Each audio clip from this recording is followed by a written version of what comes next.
আরিফুল হক আবারও সিলেটের মেয়র নির্বাচিত, ৬,২০১ ভোটে হারলেন কামরান।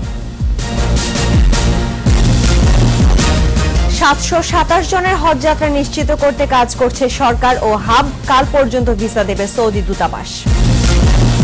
বিএনপির ষড়যন্ত্রের বিরুদ্ধে ব্যবস্থা সময় মতোই, বললেন কাদের। নির্বাচন কমিশনে আস্থা এরশাদের।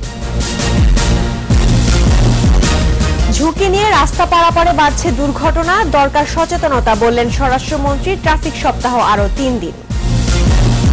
ট্রেনের টিকিট নিতে কমলাপুরে দীর্ঘ অপেক্ষা, সার্ভারের ত্রুটিতে ভোগান্তি, অনিয়মের অভিযোগ।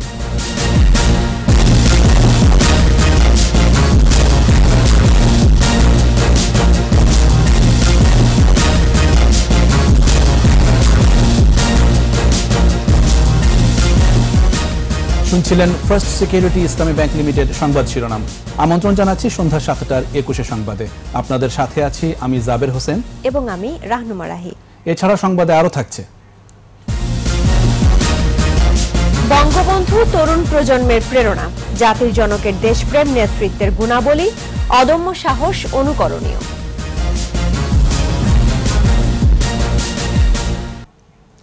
সিলেট সিটি নির্বাচনে মেয়র পদে বিএনপির প্রার্থী আরিফুল হক চৌধুরী বিজয়ী হয়েছেন। তিনি পেয়েছেন ৯২,৫৯৮ ভোট। তার নিকটতম আওয়ামী লীগের বদরুদ্দিন আহমেদ কামরান পেয়েছেন ৮৬,৩৯৭ ভোট। কামরানের চেয়ে ৬,২০১ ভোট বেশি পেয়েছেন আরিফুল। এর আগে স্থগিত দুটি কেন্দ্রে শান্তিপূর্ণ পরিবেশে ভোট গ্রহণ হয়। সিনিয়র রিপোর্টার রকিব মানিক ও প্রতিনিধি ওয়েস খসরুর রিপোর্ট, জানাচ্ছেন সমর ইসলাম।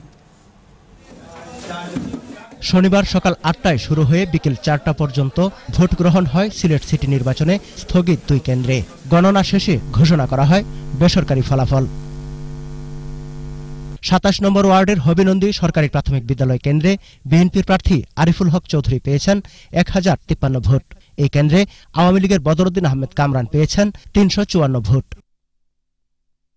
গাজী বুরহানুদ্দিন সরকারি প্রাথমিক বিদ্যালয় কেন্দ্রে আরিফুল হক পেয়েছেন ১,০৪৯ ভোট। বদরুদ্দিন আহমেদ কামরান পেয়েছেন ১৭৪ ভোট। এর আগে গুড়ি গুড়ি বৃষ্টির মধ্যে সকাল ৮টা থেকে স্থগিত দুই কেন্দ্রে ভোট গ্রহণ শুরু হয়। শুরুতে কম থাকলেও বেলা বাড়ার সাথে কেন্দ্রগুলোতে বাড়ে ভোটারদের উপস্থিতি। ভোট ভালো হইব আর শান্ত সৃষ্ট আছে, শৃঙ্খলা আছে। ৮টার সময় গিয়ে ভোট দিলাম, বৃষ্টির কারণে বৃষ্টি দেওয়া। ভোটটা দিতে পারছি সুন্দর, তাই আমার অনেক ভালো লাগতেছে। ভোটারগণ স্বতঃস্ফূর্তভাবে তার ভোট কেন্দ্রে প্রয়োগ করার জন্য আসছেন এবং শান্তিপূর্ণভাবে ভোট প্রয়োগ করে তার বাড়িতে ফিরে যাচ্ছে। ভোট কেন্দ্র পরিদর্শন করে আওয়ামী লীগের প্রার্থী বদরুদ্দিন আহমেদ কামরান বলেন, নির্বাচনে জনগণের শান্তিপূর্ণ অংশগ্রহণ নিশ্চিত হয়েছে। এই সব কিছু মিলে একটি সুন্দর পরিবেশের মধ্যে দিয়ে নির্বাচন অনুষ্ঠিত হচ্ছে। নির্বাচনের পরিবেশ নিয়ে সন্তোষ জানান বিএনপির প্রার্থী আরিফুল হক চৌধুরীও। সিলেটের এই পরিবেশটা যেন বজায় থাকে। নির্বাচন নির্বিঘ্ন করতে জোরদার করা হয় নিরাপত্তা ব্যবস্থা। গত ৩০ জুলাই সহিংসতার কারণে এই দুটি কেন্দ্রের ভোট স্থগিত করেন রিটার্নিং কর্মকর্তা। এই দুই কেন্দ্রে ভোটার ৪,৭৮৭ জন। এছাড়া নগরীর ১৯, ২০ ও ২১ নম্বর ওয়ার্ডে সংরক্ষিত নারী কাউন্সিলর পদে দুই প্রার্থী সমান ভোট পাওয়ায় সেখানকার ১৪ কেন্দ্রে আবারও ভোট হয়। সমর ইসলাম, ২১ টেলিভিশন। সিলেটে আছেন সহকর্মী রকিব মানিক। সিলেট সিটির দুই স্থগিত কেন্দ্রের ফলাফল ঘোষণা করা হয়েছে। মেয়র পদে নির্বাচিত হয়েছেন বিএনপি প্রার্থী আরিফুল হক। রকিব মানিক জানাচ্ছেন সেখানকার আরো খবর।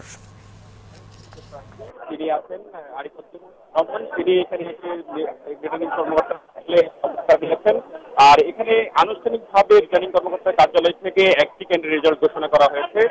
সেটি হচ্ছে অভিনন্দ সরকারি প্রাথমিক বিদ্যালয় কেন্দ্রটি। সেখানে বিএনপি প্রার্থী আরিফুল হক পেয়েছেন ১,০৫৩ ভোট, আর লোকাল প্রার্থী যে কামরান তিনি পেয়েছেন ৩৫৪ ভোট।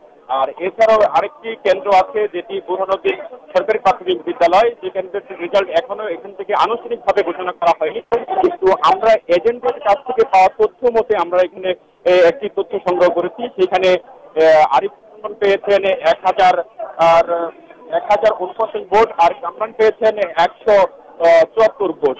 আর এই কিছুক্ষণের ভিতরে এখানে আপনারা দেখতেই পাচ্ছেন, এখানে আমি রিটার্নিং কর্মকর্তার কার্যালয়ে যে দাঁড়িয়ে আছি সেখানে খুঁটি আমি দেখতে পাচ্ছি এখানে আরেকটি কেন্দ্রের রেজাল্ট ইতিমধ্যেই প্রবেশ করেছে। হয়তো অল্প কিছুক্ষণের ভিতরেই সেই রেজাল্টও প্রকাশ করে ফেলবে। প্রকাশ করার পর আনুষ্ঠানিক আনুষ্ঠানিকভাবে একটি এখান থেকে ঘোষণা করা হবে। রিটার্নিং কর্মকর্তা যিনি আছেন আলিমুজ্জামান, তিনি আনুষ্ঠানিকভাবে রেজাল্ট ঘোষণা করবেন। আর এছাড়াও এখানে যে অনানুষ্ঠানিকভাবে বেসরকারিভাবে এজেন্টদের কাছ থেকে পাওয়া তথ্য মতে আমরা যে একটি হিসাব করেছি, সেই হিসেব মতে এখানে বিএনপি প্রার্থী 598 ভোট, মোট ভোটের পরিমাণ। আর এছাড়াও কামরান পেয়েছেন 86,398 ভোট। এগুলো ছিল হচ্ছে অনানুষ্ঠানিকভাবে পাওয়া তথ্য মতে আমাদের হিসাব। আর এছাড়াও এখন এখানে আনুষ্ঠানিকভাবে যে রিটার্নিং কর্মকর্তা আছেন তিনি আনুষ্ঠানিকভাবে ঘোষণা করবেন। ইতিমধ্যে ওনার কাছে 2টি কেন্দ্রেরই ফলাফল এসেছেন এবং একটি কেন্দ্রের ফলাফল ঘোষণা করেছেন, আরেকটি কেন্দ্রের ফলাফল ইতিমধ্যে তিনি ঘোষণা করবেন এবং দুটিকে হিসাব নিকেশ করছেন। হিসাব নিকেশ করে তিনি জানিয়েছেন অল্প কিছুক্ষণের মধ্যেই তিনি ঘোষণা করবেন। আর এখানে উপস্থিত রয়েছেন বদরুদ্দিন আহমেদ কামরানের পক্ষ থেকে ওনার যারা নির্বাচনী যে কমিটি ছিল সেই কমিটি লোকজন এখানে উপস্থিত আছেন। আর এছাড়াও আছেন এখানে যে বিএনপি মেয়র প্রার্থী আছেন এখানে আরিফ চৌধুরী, তিনি সেখানে উপস্থিত থেকেই তিনি রেজাল্ট এখান থেকে ঘোষণার পর তিনি সেখানে চেক করবেন, তিনি আমাদেরকে জানিয়েছেন। আর এছাড়াও এখানে আশেপাশে যারা বিএনপি যেহেতু এখানে ধানের শীষ প্রতীকে এগিয়ে আছে, আশেপাশে যে এলাকায় দেখেছি যে বিএনপির অনেক এখানে জড়ো হয়েছেন। বাহিরে তারা বিভিন্ন মিছিল, স্লোগান, আনন্দ উৎসব করছেন। আর সবকিছু মিলিয়ে বলা চলে যে নির্বাচনের যে মুহূর্ত সারাদিনই আমি মাঠে ছিলাম, সেই মাঠে 2টি কেন্দ্র যে ভোট গ্রহণ হয়েছে মেয়র প্রার্থীর যে দিয়ে সেই নির্বাচন সুষ্ঠুভাবেই সম্পন্ন হয়েছে। আইন শৃঙ্খলা পরিস্থিতিও সেখানে বেশ ভালো দেখতে পেয়েছি। নির্বাহী ম্যাজিস্ট্রেটও কাজ করেছে। আর এখন নির্বাচনের শেষ মুহূর্তে আনুষ্ঠানিক রেজাল্ট ঘোষণার অপেক্ষায় প্রার্থীরা এখানে অবস্থান নিয়েছেন। তারা রেজাল্ট ঘোষণার পরই এখান থেকে নির্বাচন অফিস কার্যালয় থেকে তারা চেক করবেন। তারপর এই ছিল আমার কাছে এখান থেকে সবশেষ খবর। রকিব মানিক, আপনাকে ধন্যবাদ। দর্শক, সিলেটের স্থগিত নির্বাচনের ফলাফলের খবর জানাচ্ছিলেন সহকর্মী রকিব মানিক। নিবন্ধিত হয়েও যে 727 জন হজ যাত্রী এখনও অনিশ্চয়তায় আছেন, তাদের যাত্রা নিশ্চিত করতে কাজ করছে ধর্ম মন্ত্রণালয় ও হাব। সৌদি দূতাবাস 12 আগস্ট পর্যন্ত ভিসা দেবে বলে জানিয়েছেন সংশ্লিষ্টরা। মাহমুদ হাসানের রিপোর্ট। 2 বছর আগে হজের জন্য টাকা জমা দিয়েও শেষ সময়ে এসে হজ যাত্রা অনিশ্চিত হয়ে পড়েছে অনেকের। তাদের অভিযোগ, অতিরিক্ত টাকা চাইছে এজেন্সিগুলো আর পাসপোর্ট ভিসা দিচ্ছে না তাদের হাতে। আজকে না কালকে এইভাবে কয়ে আমাদের পাসপোর্ট টিকিট ওনাদের হস্তগত আছে, আমাদেরকে পাসপোর্ট টিকিট এখনো দেয় নাই। আপনাদের আরো টাকা দিতে হবে, না হলে সৌদিতে নিয়ে আপনাদেরকে ফেলে রাখবো। আগামী 13 তারিখে আমার ফ্লাইট, টিকিট, পাসপোর্ট, ভিসা কিছুই দিচ্ছে না। হলে তবে এজেন্সিগুলোর সংগঠন হাব বলছে ভিন্ন কথা। সৌদি যেতে নিবন্ধিত হজ যাত্রীদের কোনো সমস্যা হবে না বলে জানান এই নেতা। ভিসা প্রাপ্ত সমস্ত হজ যাত্রী ইনশাআল্লাহ অবশ্যই ওনারা যাবেন। কোন হজ যাত্রী থেকে চুক্তির বাইরে আপনারা একটি পয়সা দিবেন না। এদিকে সৌদি দূতাবাসের সাথে কথা বলে হজ যাত্রীদের ভিসা দেওয়ার সময় আরো বাড়ানো হয়েছে বলে জানিয়েছে ধর্ম মন্ত্রণালয়। আজকেও আমরা এনেছি যে কালকে অলরেডি কিন্তু সার্ভার বন্ধ হয়ে গেছিল, সেটাই খোলাইয়া যদি এখনো কেউ বাকি থাকে কালকে ইনশাআল্লাহ তাদের বিষয় হয়ে যাবে। প্রতি বছর শেষ সময় হজ যাত্রীদের বিড়ম্বনায় ফেলা এজেন্সিদের বিরুদ্ধে কেন কঠোর ব্যবস্থা নেওয়া হয় না, এমন প্রশ্নের সদুত্তর দিতে পারেনি তারা। আগে হাজিদের পাঠাই, তারপরে তার অফিসের নোটিশ দিয়ে। মাহমুদ হাসান, 21 টেলিভিশন, ঢাকা। দেশ ও দেশের বাইরে বিএনপির সকল ষড়যন্ত্রের খবর সরকারের কাছে রয়েছে জানিয়ে আওয়ামী লীগের সাধারণ সম্পাদক ওবায়দুল কাদের বলেছেন, সময় মতো ব্যবস্থা নেওয়া হবে। ষড়যন্ত্র করে সরকারের পতন ঘটানো যাবে না বলেও মন্তব্য করেন তিনি। রাজধানীতে পৃথক অনুষ্ঠানে এসব কথা বলেন ওবায়দুল কাদের। মিরাজ মিজুর রিপোর্ট। শনিবার সকালে রাজধানীর কাওলায় এলিভেটেড এক্সপ্রেসওয়ের নির্মাণ কাজ পরিদর্শন করেন সড়ক পরিবহন ও সেতুমন্ত্রী ওবায়দুল কাদের। এ সময় সাংবাদিকদের প্রশ্নের জবাবে তিনি বলেন, যে দলের সিনিয়র নেতারা বাড়ি দখল করতে মৃত ব্যক্তির নামে ভুয়া কাগজপত্র আদালতে জমা দেন, সেই দলের নেতাদের দেশভাবনা থাকতে পারে না। আমি কল করলে তিনি কল দেবেন এই শর্ত দিয়ে তো যোগাযোগ হবে না। এখানে কোনো পূর্ব শর্ত থাকতে পারে না, কল যে কেউ দিতে পারে। তারা কেন প্রিকন্ডিশন আরোপ করে? এখানে প্রিকন্ডিশনের বিষয় নেই। যোগাযোগ স্বতঃস্ফূর্ত ব্যাপার। অন্যদিকে ধানমন্ডির ৩২ নম্বরে ১৫ই আগস্ট উপলক্ষে স্বেচ্ছাসেবক লীগের আলোচনা অনুষ্ঠানে যোগ দেন আওয়ামী লীগের সাধারণ সম্পাদক। তিনি বলেন, সকল ষড়যন্ত্রের তথ্য সরকারের হাতে রয়েছে, সময় মতো ব্যবস্থা নেওয়া হবে। রাতের অন্ধকারে কোথায় কোন বৈঠক হচ্ছে সব আমাদের নলেজে আছে। সময় মতো ধৈর্য ধরে আছি, আরো মনিটর করছি, আরো খোঁজখবর নিচ্ছি, সময় মতো ব্যবস্থা নেওয়া হবে। ষড়যন্ত্র করে সরকারের পতন ঘটানো যাবে না উল্লেখ করে ওবায়দুল কাদের বলেন, নির্বাচনী সরকার পরিবর্তনের বৈধ পথ। তাদের ভয়ঙ্কর পরিকল্পনা ছিল। মিরাজ মিজু, একুশে টেলিভিশন, ঢাকা। বর্তমান নির্বাচন কমিশনের ওপর পূর্ণ আস্থা আছে বলে জানিয়েছেন জাতীয় পার্টির চেয়ারম্যান হোসেন মোহাম্মদ এরশাদ। রাজধানীর ডিপ্লোমা ইঞ্জিনিয়ার্স ইনস্টিটিউশনে দলের এক অনুষ্ঠানে কথা বলেন তিনি। আগামী সংসদ নির্বাচনে জাতীয় পার্টি ৩০০ আসনে প্রার্থী দেবে বলে জানান সাবেক রাষ্ট্রপতি। নিরাপদ সড়কের দাবিতে আন্দোলনকারী শিক্ষার্থীদের ওপর হামলার নিন্দা জানান হোসেন মোহাম্মদ এরশাদ।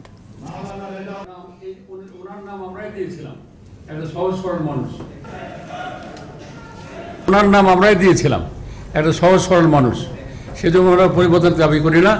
আগামীতে যদি পরিস্থিতির সৃষ্টি হয়, পরিবেশের সৃষ্টি হয়, সুষ্ঠু নির্বাচন করতে পারবেন এই ধারণা আমার আছে। আজকে ঘোষণা দিলাম আমরা ৩০০ আসন নির্বাচন করব।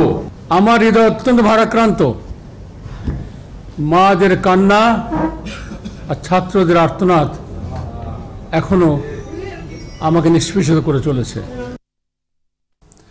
রাজধানীর প্রায় সব গুরুত্বপূর্ণ মোড়ে ফুট ওভারব্রিজ বা আন্ডারপাস থাকলেও সেগুলো ব্যবহারে আগ্রহ কম পথচারীদের। এছাড়া নিয়মনীতির তোয়াক্কা না করে রাস্তা পার হওয়ার কারণে সৃষ্টি হচ্ছে যানজট, ঘটছে দুর্ঘটনা। নিরাপদ সড়কের দাবিতে শিক্ষার্থীদের আন্দোলন দেশব্যাপী সাড়া ফেললেও সচেতনতা বাড়েনি মানুষের মধ্যে। ট্রাফিক পুলিশ বলছে, সবাই সচেতন না হলে এই অবস্থা থেকে উত্তরণ সম্ভব নয়। ইবনে নূর শাওনের রিপোর্ট। রাজধানীর বিমানবন্দর এলাকা, পথচারী পারাপারে এখানে রয়েছে ফুট ওভারব্রিজ, সেটি ব্যবহার না করে রাস্তায় সবার এমন ছোটাছুটি। সব বয়সী মানুষই রয়েছে এই প্রতিযোগিতায়। মোবাইল ফোনে কথা বলতে বলতেও রাস্তা পার হয় অনেকে, ফলে যানবাহন চলাচলে বিঘ্ন সৃষ্টির পাশাপাশি ঘটে দুর্ঘটনা। একই অবস্থা ঢাকার প্রায় সব সড়কে। যত্রতত্র রাস্তা পারাপার বন্ধে সড়কের মাঝে কাঁটাতারের বেড়াও তোয়াক্কা করে না অনেকে। রিস্কলেস ভাবে যাতে আমরা আসতে পারি সেজন্য আমাদের সকলের উচিত ফুট ওভারব্রিজ ব্যবহার করা। আসলে আমাদের অপরাধ, কিন্তু ফুট ওভারে যাওয়া দরকার, কিন্তু সময়ের অভাবে অনেক সময় চলে আসছি। আমরা ওইখান দিয়ে না গিয়া আমরা যাইয়া গাড়ি ঠেলে যাইয়া, এটা তো আমাদের উচিত না। কিছু কিছু ক্ষেত্রে সরকার দেওয়া যাবে না, এটা আমাদেরই ভুল, এই জন্য সরি। রাস্তার পরিবেশ ঠিক রাখতে প্রতিনিয়ত কাজ করছে ট্রাফিক পুলিশ। নেওয়া হচ্ছে বিভিন্ন সচেতনতামূলক কর্মসূচি। তবে জীবন বাঁচাতে সবার আগে নিজেকেই উদ্যোগী হতে হবে বলে মনে করেন এই ট্রাফিক সার্জেন্ট। আমরা হয়তো সাময়িকভাবে চেষ্টা করে দেখতে পারি, কিন্তু পার্মানেন্ট সমাধানের জন্য প্রত্যেকটা মানুষকে ইন্ডিভিজুয়ালি আইনের প্রতি শ্রদ্ধাশীল হতে হবে এবং সচেতন হতে হবে। সচেতনতা ছাড়া দিনের পর দিন চলতে থাকা এসব অনিয়ম বন্ধ করা সম্ভব নয় বলেও জানান ট্রাফিক পুলিশের সদস্যরা। ইবনে নূর শাওন, একুশে টেলিভিশন, ঢাকা। সড়ক নিরাপত্তায় চালকের দক্ষতার পাশাপাশি জনগণের সচেতনতাও দরকার বলে মন্তব্য করেছেন স্বরাষ্ট্রমন্ত্রী আসাদুজ্জামান খান কামাল। দুপুরে কুমিল্লার বুড়িচং উপজেলায় ফায়ার সার্ভিস ও সিভিল ডিফেন্স স্টেশন উদ্বোধন শেষে সাংবাদিকদের সাথে আলাপকালে একথা বলেন তিনি। স্বরাষ্ট্রমন্ত্রী বলেন, বাংলাদেশে এই মুহূর্তে মূল ঘাতক হল সড়ক দুর্ঘটনা। এতে প্রতি বছর ৬,০০০ প্রাণহানি ঘটছে। সাংবাদিকদের উপর হামলায় জড়িতদের বিরুদ্ধে ব্যবস্থা গ্রহণ প্রসঙ্গে মন্ত্রী বলেন, ভিডিও ফুটেজ দেখে জড়িতদের খুঁজে বের করতে আইন শৃঙ্খলা বাহিনীকে নির্দেশ দেওয়া হয়েছে। কেউ ট্রাফিক আইন সহজে মানতে চায় না, যত্রতত্র দৌড় দিবে। আমি মনে করি যেমন চালকের দক্ষতার যেমন আছে, পাবলিক অ্যাওয়ারনেসের দরকার আছে। ভিডিও ফুটেজগুলো দেখে এবং তদন্ত করে এই সাংবাদিকের মানে যারা নির্যাতন করেছেন কিংবা নিপীড়ন করেছেন তাদের খুঁজে বের করতে, এবং আমরা সেই ব্যবস্থা নিব। ট্রাফিক সপ্তাহ আরও ৩ দিন বাড়িয়ে ১৫ই আগস্ট পর্যন্ত করেছে পুলিশ। ডিএমপি কমিশনার আসাদুজ্জামান মিয়া বলেছেন, ট্রাফিক আইন অমান্যকারী যত প্রভাবশালী হোক না কেন ব্যবস্থা নেওয়া হচ্ছে। এদিকে রুট পারমিট বাতিল করার পরও রাস্তায় নামায় জাবালে নূর পরিবহনের ৬টি বাস আটক করেছে র্যাব। জসিম জুয়েলের রিপোর্ট। সড়কে নিয়ম ফিরিয়ে আনতে গত 5ই আগস্ট থেকে সারা দেশে ট্রাফিক সপ্তাহ পালন করছে পুলিশ। এই সময় কাগজপত্র না থাকায় অনেক যানবাহন জব্দ, জরিমানা ও মামলা করা হয়েছে। ব্যবস্থা নেওয়া হয়েছে আইন অমান্যকারী চালকদের বিরুদ্ধেও। ট্রাফিক সপ্তাহের গত 6 দিনের সার্বিক পরিস্থিতি তুলে ধরতে ডিএমপি মিডিয়া সেন্টারে সংবাদ সম্মেলন করে ডিএমপি কমিশনার। তিনি বলেন, সফলতা বিবেচনা করেই সময় আরও 3 দিন বাড়ানো হয়েছে। 12 তারিখ থেকে 14 তারিখ পর্যন্ত আরও 3 দিন আমরা বর্ধিত করার ঘোষণা দিচ্ছি। বিভিন্ন যানবাহনের বিরুদ্ধে আমরা মামলা করেছি 52,417টা। 11,405 জন চালকদের বিরুদ্ধে আইনানুগ ব্যবস্থা গ্রহণ করা হয়েছে।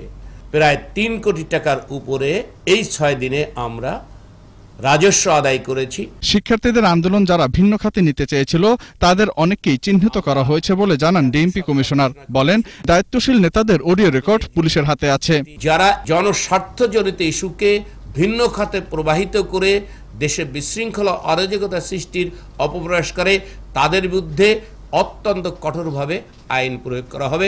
এদিকে রুট পারমিট বাতিল হওয়ার পরেও রাস্তায় চলাচল করায় জাবালে নূর পরিবহনের 6টি বাস আটক করেছে র্যাব। আটক করা হয় 6টি বাসেরই চালক ও হেলপারকে। গত 29 জুলাই কুর্মিটোলায় জাবালে নূর পরিবহনের 2 বাসের প্রতিযোগিতার সময় চাপা পড়ে মারা যায় শহীদ রমিজউদ্দিন ক্যান্টনমেন্ট কলেজের 2 শিক্ষার্থী। এরপরই নিরাপদ সড়কের আন্দোলনে নামে ছাত্রছাত্রীরা। জসিম জুয়েল, 21 টেলিভিশন, ঢাকা। ঈদযাত্রা ট্রেনের আগাম টিকিট বিক্রির 4র্থ দিনে অব্যবস্থাপনার অভিযোগ করেছেন ক্রেতারা। কমলাপুরে কাউন্টারে দীর্ঘ অপেক্ষার পরও অনেকেই পাননি কাঙ্ক্ষিত গন্তব্যের টিকিট। বারবার সার্ভার সমস্যায় টানা 1.5 ঘন্টা টিকিট বিক্রি বন্ধ থাকায় ভোগান্তি আরও বেড়ে যায়। তবে বাস কাউন্টারগুলোতে টিকিট প্রত্যাশীদের কোনো চাপই ছিল না। বিস্তারিত জানাচ্ছেন মোহাম্মদ নুরুন নবী। কমলাপুর স্টেশনে ঈদের আগাম টিকিট প্রত্যাশীদের লম্বা লাইন স্টেশনের গণ্ডি ছেড়ে মূল রাস্তায় এসে ঠেকে। অনেকে লাইনে নিজের জায়গা নিয়েছেন আগের দিন রাতেই, উদ্দেশ্য 20 আগস্টের টিকিট পাওয়া, কিন্তু সে আশায়ও গুড়ে বালি। এলোমেলো অবস্থা, মানুষ শুয়ে আছে, কেউ বসে আছে, কেউ পেপার বিছিয়ে আছে। আমি যাব জয়পুরহাট, আমার টিকিটের মূল্য ছিল 400 টাকা, আমাকে চিলাহাটি দিল। সকালে টিকিট দিতে গিয়ে বারে বারে বাড়তি চাপ সামাল দিতে থমকে গেছে ইন্টারনেট ও সার্ভারের গতি। এতে টিকিটও যাত্রীদের পেতে অনেক বেগ পোহাতে হয়েছে। আবার কাউন্টারে গিয়ে নির্ধারিত গন্তব্যের টিকিট না পেয়ে হতাশ হয়েছেন বেশিরভাগ মানুষ। এখনো হিসাব করে দেখা যায় 70 জন যায় নাই, ওনারা বলতেছে ভিতর থেকে 30টা টিকিট শেষ। মহিলা কাউন্টার একটা, আর দ্বিতীয়ত এখানে প্রতিবন্ধী লাইন, এত স্লো টিকিট। শনিবার বিভিন্ন গন্তব্যের উদ্দেশ্যে বরাদ্দ ছিল মোট 26,853টি টিকিট, যার মধ্যে বিভিন্ন কোটা বাদ দিলে উন্মুক্ত ছিল 55 টিকিট। সেটাও হয়েছে সোনার হরিণ। কালকে রাত 8টা বাজে আসছি, তখন থেকে লাইনে সারা রাত কাটালাম। 43 নম্বরে ছিলাম, ফার্স্ট ক্লাস বা সুবন চেয়ার, কিছুই নাই, এটা অসম্ভব। নারীদের কাউন্টার সংখ্যা কম থাকায় এবং তদারকি সংশ্লিষ্টরা অবৈধভাবে টিকিট হাতিয়ে নিয়েছে এমন অভিযোগ উঠেছে বিস্তর। এতগুলা কিভাবে ফিল আপ করবে তারা? কারণ কালকে থেকে আমরা এসে টিকিট নিয়ে যায়, এই পর্যন্ত 3 জন পুলিশের টিকিট নিয়ে গেছে। তারপর আপনারা দেখেন সামনে আসে একজন, এখনো সামনে আসে। তবে সম্পদের সীমাবদ্ধতার কথা আবারও বললেন স্টেশন ম্যানেজার। আমরা চেষ্টা করব যতক্ষণ আমাদের একটা টিকিট থাকে তাও আমরা যাত্রীদেরকে দিয়ে দেব। এদিকে সায়দাবাদ বাস টার্মিনালে গিয়ে দেখা গেল টিকিট প্রত্যাশীদের আনাগোনা একেবারেই নেই। অগ্রিম টিকিট এখন আমরা দক্ষিণবঙ্গে বিক্রি করিনি। আর গাবতলীর কাউন্টারগুলো বলছে শেষের দিনগুলোতে টিকিট নেই, এখন যা আছে তা 15, 16 ও 17 তারিখের দিনের টিকিট। 17, 18, 19 এই তারিখে যে টিকিটগুলো, এই টিকিটগুলো এখন অনেক খালি আছে। আমাদের 18, 19, 20, 21 এগুলো সিট নাই। মোহাম্মদ নুরুন নবী, 21 টেলিভিশন, ঢাকা। নিচ্ছি ইসলামী ব্যাংক বিরতি। যখন ফিরছি তখন অন্যান্য খবরের সঙ্গে আরো থাকবে। সাংবাদিকদের ওপর হামলার প্রতিবাদে 16 আগস্ট স্বরাষ্ট্র মন্ত্রণালয়ের অবস্থান, দুর্বৃত্তদের ধরা হবে বললেন তথ্যমন্ত্রী। চট্টগ্রামের লোহাগড়ায় টঙ্কাবতী খালে বালু উত্তোলনের কারণে ভাঙন, বিলীন হচ্ছে বসতবাড়ি, ফসলি জমি।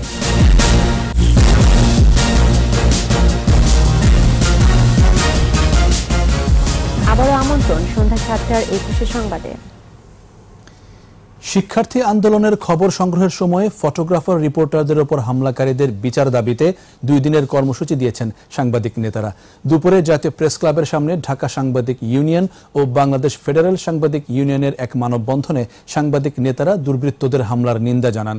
সাংবাদিক নির্যাতনকারীদের চিহ্নিত করে সাজা নিশ্চিতের দাবিতে 15 আগস্ট প্রেস ক্লাবের সামনে বিক্ষোভ সমাবেশ ও 16 আগস্ট স্বরাষ্ট্রমন্ত্রীর কার্যালয়ে অবস্থান কর্মসূচির ঘোষণা দেন তারা।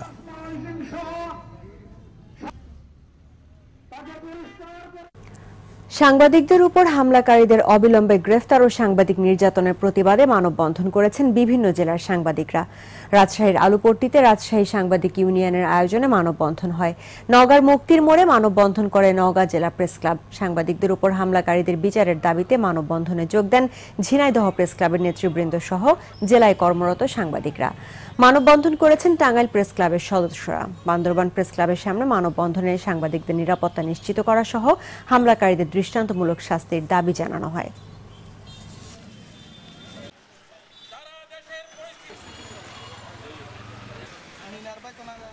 শিক্ষার্থীদের আন্দোলনকে বিএনপি জামায়াত চক্র ষড়যন্ত্রের আন্দোলনে পরিণত করতে ব্যর্থ হয়েছে বলে মন্তব্য করেছেন তথ্যমন্ত্রী হাসানুল হক ইনু। সকালে কুষ্টিয়ার ভেড়ামারায় জাতীয় ফলদ বৃক্ষ মেলার উদ্বোধনের আগে সাংবাদিকদের প্রশ্নের জবাবে তিনি এসব কথা বলেন। ছাত্রছাত্রীদের আন্দোলনকে বিএনপি জামাত চক্ররা তারা ষড়যন্ত্রের আন্দোলনে পরিণত করতে ব্যর্থ হয়েছে। সেই জন্য তাদের গাত্রদাহ, সেই জন্য তাদের মনের জ্বালা। তো আমার কথাটা হচ্ছে যে ছাত্র আন্দোলনের দাবি যেখানে সরকার বাস্তবায়ন করছে, এই ছাত্রছাত্রীদের কাঁধে বন্দুক রেখে আপনি কোনো পরিস্থিতি ঘোলা করতে পারবেন না। সুনির্দিষ্ট দাবি নিয়েই সরকারের সঙ্গে আলোচনা করতে চায় বিএনপি, জানালেন দলের সিনিয়র যুগ্ম মহাসচিব রুহুল কবির রিজভী। সকালে নয়াপল্টনে দলের কেন্দ্রীয় কার্যালয়ে সংবাদ সম্মেলনে তিনি এসব কথা বলেন।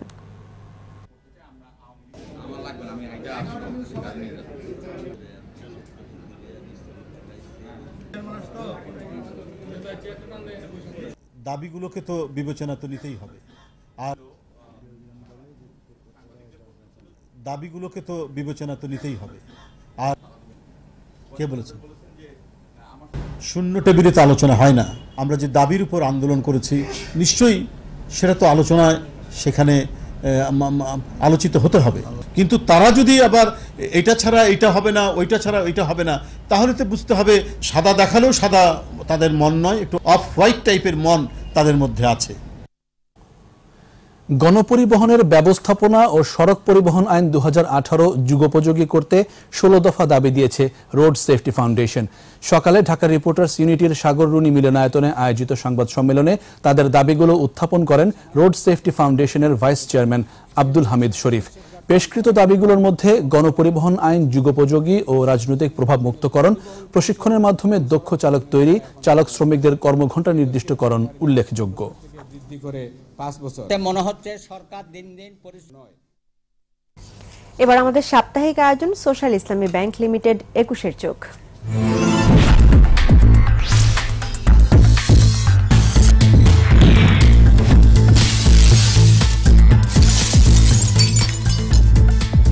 চট্টগ্রামের লোহাগড়া উপজেলার টঙ্কাবতী খালে বালু উত্তোলনের কারণে ভাঙনের কবলে পড়েছে অনেক মানুষের বসতবাড়ি, ফসলি জমি।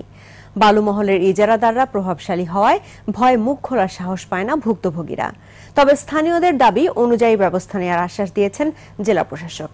চট্টগ্রাম থেকে ফিরে বিস্তারিত জানাচ্ছেন সাইদুল ইসলাম, ছবি তুলেছেন মির্জা মোহাম্মদ আব্দুর রাজ্জাক। দৃষ্টিনন্দন কর্ণফুলী সেতুর দক্ষিণে পাহাড় ও নদী বেষ্টিত অপরূপ সুন্দর লোহাগড়া উপজেলা। এখানকার টঙ্কাবতী খালে কয়েকটি বালুমহল ইজারা দেয়া হলেও অবৈধভাবে বালু উত্তোলন করছেন অনেকে। ভাঙনের কারণে কৃষি জমি হারিয়ে দিশেহারা হয়ে পড়েছে চাষিরা। মেরে মেরে হদে রক্ত ফেলাবো, দেখি হদে কার হদে কদ্দুর কমাতা হদে। মসজিদ জায়গা প্লাস কবরস্থান এগুলো আস্তে আস্তে সব হুমকির ভিতরে চলে যাবে। ব্রিজেরও অল্প বছর হইতে হচ্ছে, পুরো বাড়ি চলে যাচ্ছে। যদি আমাদের বাড়িটা ভেঙে যায় আমরা যাবো কোথায়? বালুমহল ইজারাদারদের মধ্যে অন্যতম আবুল কাশেম। তার বিরুদ্ধে অভিযোগ নির্ধারিত সীমানার বাইরে এসে বালু উত্তোলন করছে তার শ্রমিকরা। আর 2-1 বছর পরে আমাদের পাড়াগুলো সবগুলো চলে যাবে। কৃষি জমিতে বালু রাখায় ক্ষতির শিকার হচ্ছেন অনেকে। ধান খেতে এরকম সবকিছু ভেঙে ওরা নিয়ে যাচ্ছে। বালু উত্তোলনের প্রতিবাদে মানববন্ধনও করেছে এলাকাবাসী। এখন যদি ভালো বালু তোলে আর ঘর বাড়ি ভাই যাবে। বালু তোলার কারণে আমাদের খেলার মাঠে চলে যাচ্ছে, তো আমরা চাই বালু তোলা বন্ধ। আর আবুল কাশেম বলছেন একটি চক্রের কারণে নির্ধারিত স্থানে বালু উত্তোলন করতে পারছেন না তিনি। এখনো পর্যন্ত আমাদের বালু মহলটা বন্ধ, মানে তাদের কারণে আমরা যেতে পারছি না, এখনো রোড আটকে রাখছি। তারা দুই ভাগ দখল করে রেখে ওই সামান্য অংশের মধ্যে তুলতেছি। টঙ্কাবতী খালের বালুমহল ইজারার বিষয়ে জেলা প্রশাসক বলেন সাধারণ মানুষের দাবি বিবেচনা করে ব্যবস্থা নেওয়া হবে। র্যাবার ড্যামের কাছে দু একটা বালুমহল আছে যেটা ইজারা দেয়া হয়েছে, তারা যদি তাদের নির্দিষ্ট এরিয়ার বাইরে গিয়ে থাকে তাহলে সেই ব্যাপারে আমি তাদের বিরুদ্ধে অ্যাকশন নিব। পরিবেশবিদরা বলছেন বালুমহল ইজারার কারণে সামগ্রিক হুমকিতে রয়েছে পরিবেশ ও প্রতিবেশ। সাইদুল ইসলাম, 21 টেলিভিশন, ঢাকা। দর্শক, এ বিষয়ে বিস্তারিত থাকবে রাত 10টায় 21 চোখ অনুষ্ঠানে, দেখার আমন্ত্রণ রইল। এবার আমাদের বিশেষ আয়োজন শোকাবহ আগস্ট।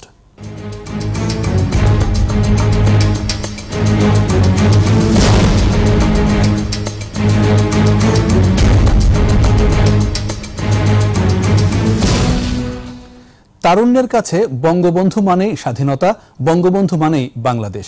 সব বিতর্কের ঊর্ধ্বে তার অবস্থান। বঙ্গবন্ধুর দেশপ্রেম, নেতৃত্বের গুণাবলী আর অদম্য সাহস তরুণ প্রজন্মের কাছে অনুসরণীয়, দেশ গড়ার প্রেরণা। নতুন প্রজন্ম মনে করে বঙ্গবন্ধুর আদর্শ ধারণ করতে পারলেই সোনার বাংলা গড়ে তোলা সম্ভব। স্মৃতি মণ্ডলের রিপোর্ট। জীবন বাজি রাখা সংগ্রাম আর কঠিন প্রত্যয়ের মধ্য দিয়ে বাঙালি জাতিকে পরাধীনতার শৃঙ্খল থেকে মুক্ত করেছেন বঙ্গবন্ধু শেখ মুজিবুর রহমান। নেতৃত্বের অসাধারণ গুণাবলী, হিমালয় সম ব্যক্তিত্ব বঙ্গবন্ধুকে নতুন প্রজন্মের কাছেও করে তুলেছে অনুকরণীয়। আর 7 মার্চের কালজয়ী ভাষণ যেন সবার কাছেই বিস্ময়ের বিস্ময়। বাংলার মানুষের রক্তের ইতিহাস। তার ডাকের কারণে আমরা আজকে আমাদের দেশকে স্বাধীন করতে পারছি। তো বঙ্গবন্ধুর অবদান আমাদের জন্য কোনো সময় কমবে না, সারা জীবন থেকে যাবে। তার নেতৃত্বটাকে আমাদের অর্জন করতে হবে। তার নেতৃত্বটা ছিল অনেক গুরুত্বপূর্ণ, যেটা 1971 সালে আমাদের বিজয় অর্জন করতে সাহায্য করেছিল। ছোটকালে যে সে যা করতেন বা যুবক বয়সে সে যা করতেন বা বৃদ্ধ বয়সে সে যা করেছেন, সকল মানে আমাদের সবার জন্য সেটা অনুপ্রেরণা। তারপরে বিবেচনা করে দেখব কতটা দেশপ্রেম, নেতৃত্বের শক্তি আর জয় করার উদ্গ্রীব বাসনা থাকলে ধ্বনিত হতে পারে এমন বজ্রধ্বনি। অ্যাসেম্বলিতে বসতে আমরা পারি না। তাই বঙ্গবন্ধুর আদর্শে উজ্জীবিত হয়ে দেশ গড়ার স্বপ্ন দেখে তরুণ প্রজন্ম।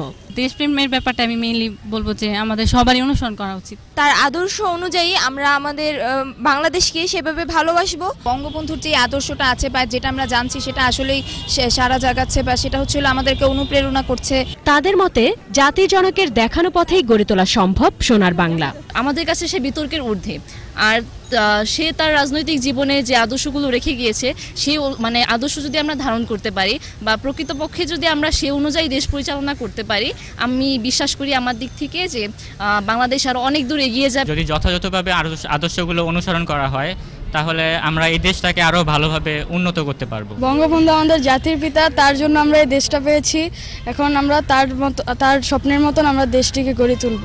প্রজন্ম থেকে প্রজন্মে বঙ্গবন্ধুর আদর্শ হয়ে আছে আলোর দিশারি হয়ে। সকল সংকট সম্ভাবনায় বঙ্গবন্ধুর দেখানো পথেই হাঁটতে চায় নতুন প্রজন্ম। স্মৃতি মণ্ডল, 21 টেলিভিশন, ঢাকা। সময় হলো আরো একটি ইসলামী ব্যাংক বিরতির। যখন ফিরবো তখন অন্যান্য খবরের সঙ্গে আরো থাকবে।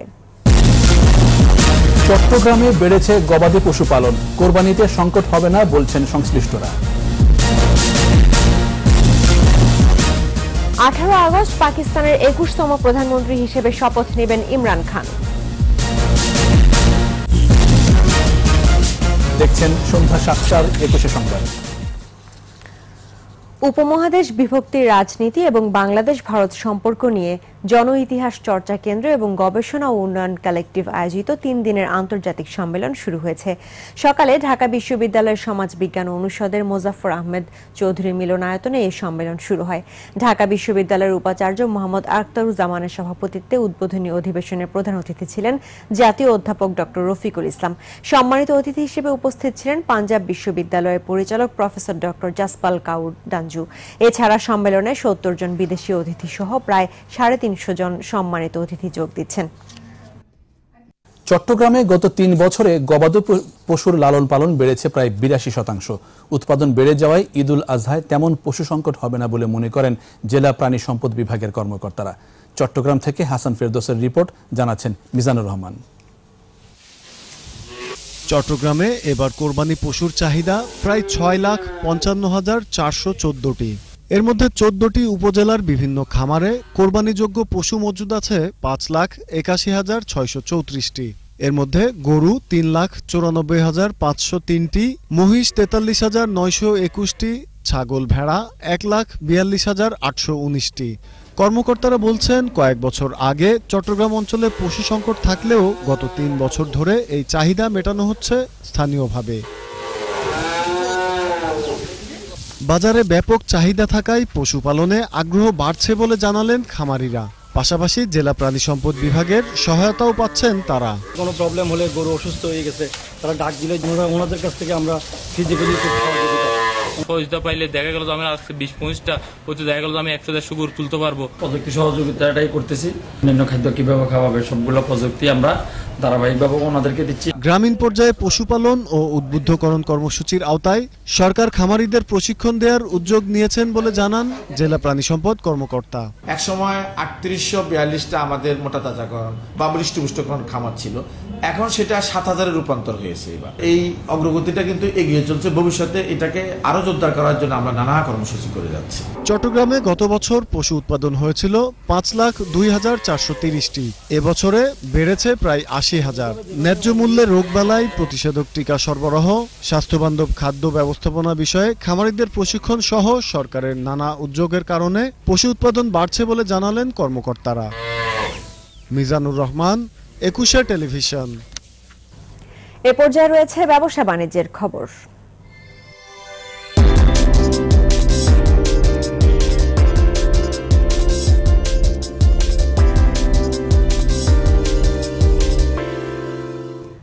চট্টগ্রাম নগরীর পোলো গ্রাউন্ডে 15 অক্টোবর থেকে শুরু হচ্ছে 12তম আন্তর্জাতিক উইমেন্স এসএমই এক্সপো।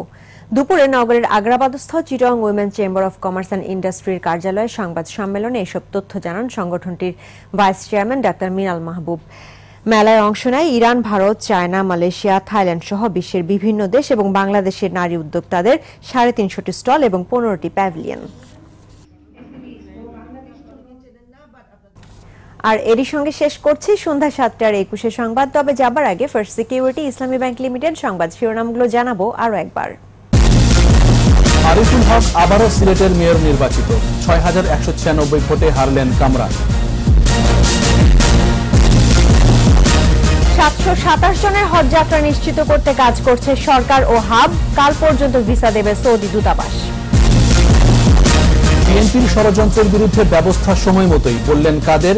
নির্বাচন কমিশনে আস্থা এরশাদের।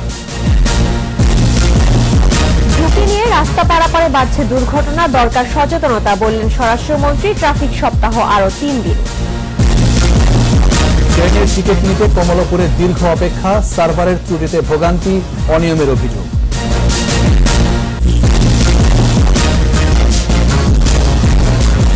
21 টেলিভিশনের সর্বশেষ খবর জানতে ডায়াল করুন 2021 নম্বরে আর ভিজিট করুন 21-tv.com এই ওয়েবসাইট। এছাড়া ফেসবুকে লগ ইন করতে পারেন facebook.com/2124 অনলাইনে। এতক্ষণ সঙ্গে থাকার জন্য ধন্যবাদ। আমাদের পরবর্তী সংবাদ রাত 9টায় দেখার আমন্ত্রণ রইল। 21-এর সঙ্গেই থাকুন। ধন্যবাদ সবাই।